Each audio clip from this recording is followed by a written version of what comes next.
Bonjour, dans cette nouvelle leçon de conjugaison, on va voir l'imparfait dans l'indicatif.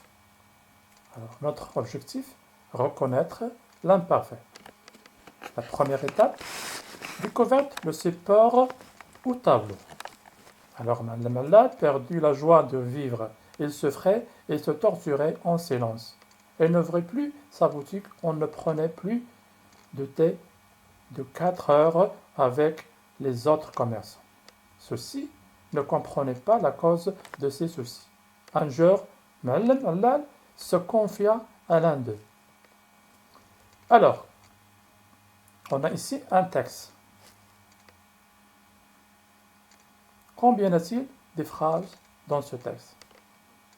Oui, on va compter la première phrase jusqu'à vivre, la deuxième jusqu'à en silence, la troisième commerçant, la quatrième c'est ceci, et la dernière phrase jusqu'à l'un d'eux.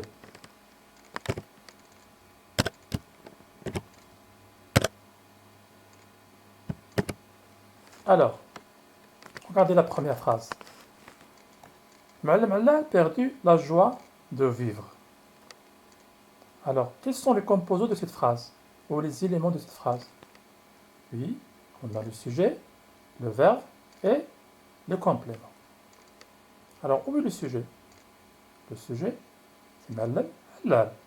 Très bien. Et le verbe? Perdu. Alors, perdu de quel temps? Très bien, à l'imparfait. Oui, ici, c'est à l'imparfait. À l'imparfait. Alors, plutôt à l'infinitif. Perdre. Très bien. Alors, de quel groupe? Troisième groupe. Alors, dans ce texte, est-ce qu'on a des verbes conjugués à l'imparfait? Oui, tous les verbes en rouge, ce sont des verbes conjugués à l'imparfait. Alors, qu'est-ce qu'un parfait? L'imparfait, c'est quoi? Oui, l'imparfait est un taux de passé comme le passé composé, le passé simple. Alors, pourquoi l'auteur de ce texte utilise l'imparfait? Oui, il utilise l'imparfait pour décrire Mu'allim halal et ses habitudes. Alors, on utilise l'imparfait pour décrire des situations de le passé. Très bien. Alors, regardez le verbe envers. De quel temps?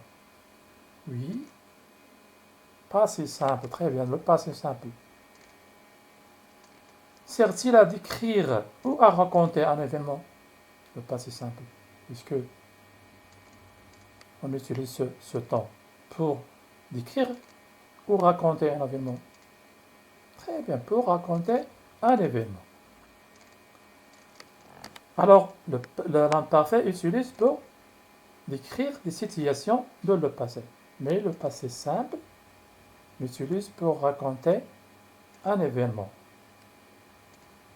Alors, est-ce qu'on peut utiliser le passé simple à place de l'imparfait? Non. L'imparfait, on utilise l'imparfait pour décrire des situations de le passé. Alors, quelles sont les terminaisons de l'imparfait? Oui.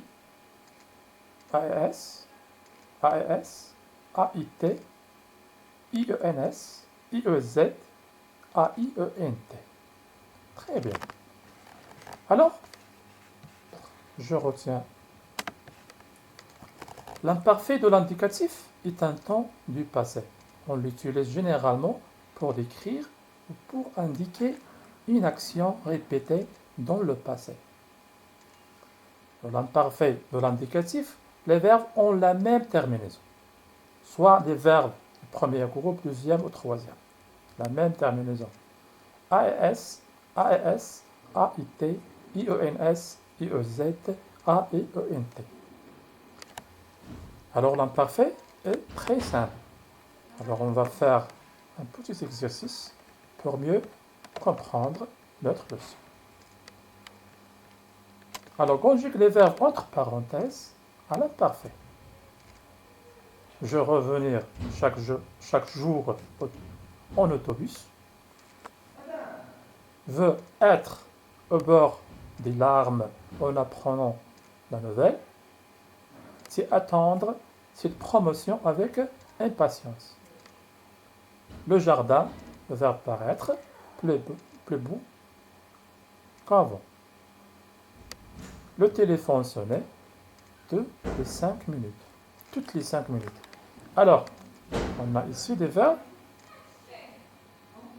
On va conjuguer à l'imparfait. Alors, le verbe revenir. Alors, qu'est-ce qu'on me donne la réponse? Oui, je revenais. Très bien. Oui.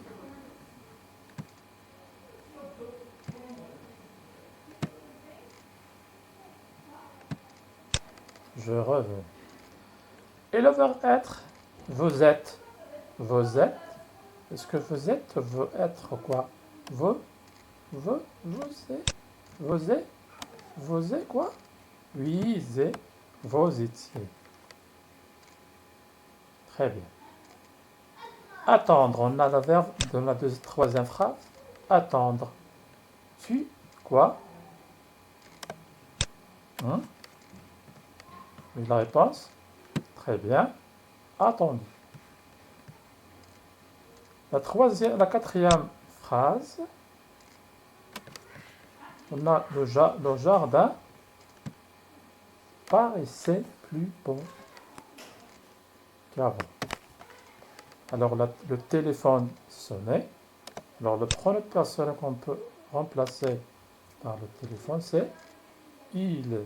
Alors, se termine par AIT. Sonnait toutes les 5 minutes. Alors c'est tout pour notre leçon d'aujourd'hui. Au revoir et à demain, Inch'Allah.